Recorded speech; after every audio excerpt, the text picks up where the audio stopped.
The Wolves of Thermopylae.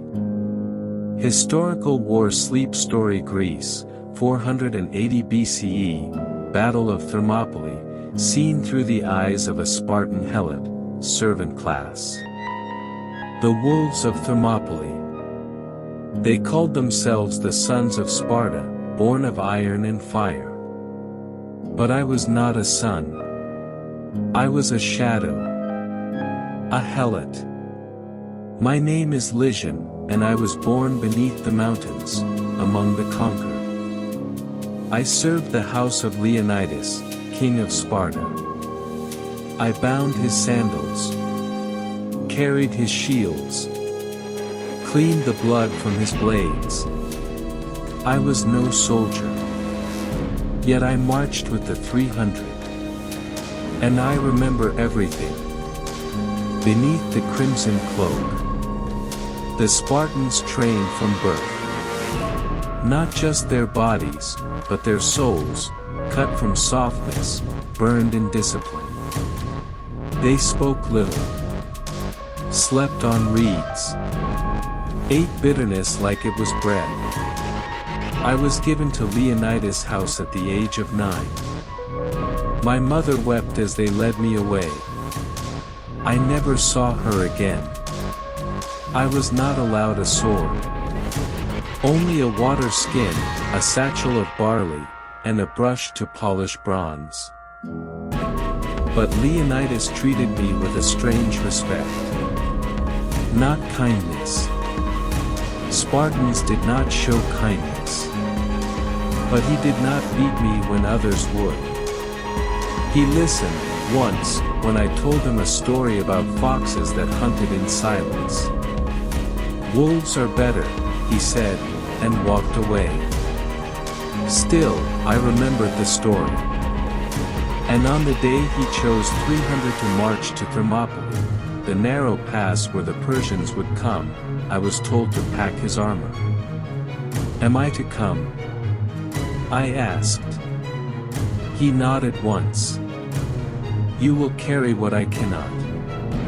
The march north. The sky was wide with heat. The Spartans marched as one, red cloaks billowing, spears straight, helmets gleaming. I walked behind, sweating through linen, my feet blistered.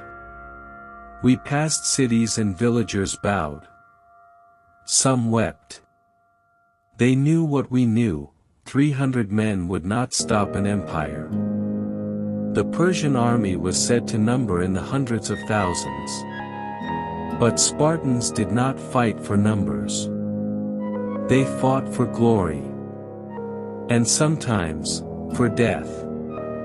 The Wall of Corpses. Thermopylae was not a grand place. A narrow path between mountain and sea. On one side, cliffs. On the other, the hot springs that gave the place its name, the Gates of Fire. The Spartans built a wall from stones and logs. And waited. The Persians came like a flood. Chariots. Archers. Soldiers from 100 lands. Leonidas stood atop the wall, unmoved. He looked to the others and spoke softly, but I heard him. Give them nothing. The battle began. The silence between spear strikes. I was not meant to fight. But in war, roles shift like sand. I carried water to the wounded. Dragged the dying to the cliffs. Cleaned blood from shields between waves of men. The Spartans never cried out. Even when stabbed. Even when burned. Their discipline was terrifying. I watched them die like statues, falling without screams. And yet, I saw their eyes. They were not gods. They were men. Hungry. Bleeding. Mortal. And in the silence between spear strikes, I prayed for an ending. Ephialtes.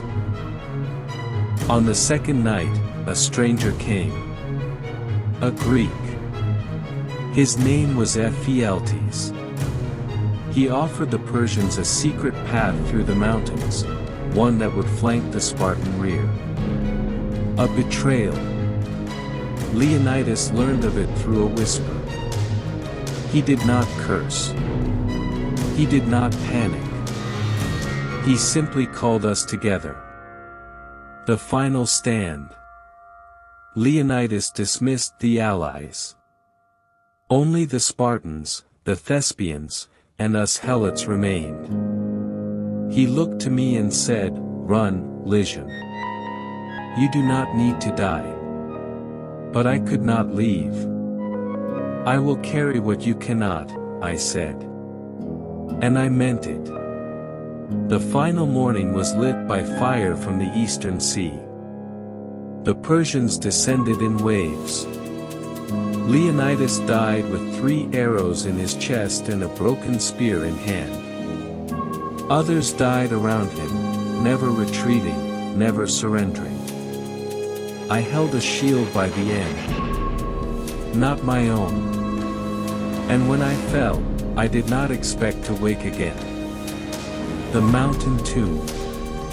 But I did wake. Dragged from beneath bodies by a shepherd who had watched from the cliffs. He treated my wounds. Fed me goat's milk. I wept. For them. For us. For the silence that followed. The Spartans were buried where they fell. A monument was raised later. It read, "Go tell the Spartans, stranger passing by, that here, obedient to their laws, we lie." But I remember them not for obedience. I remember them for the moment Leonidas looked back at me, not as a servant, but as a brother. Years later, I returned to Sparta, though I had no place there. I told the tale to children. I taught them about the foxes that hunted in silence, and the wolves that stood at Thermopylae. Not because they thought they could win, but because they knew they must stand. Even when shadows swallowed the sun. Even when the world forgot their names. Except one. Mine. Lysian. The Helot. The last to remember.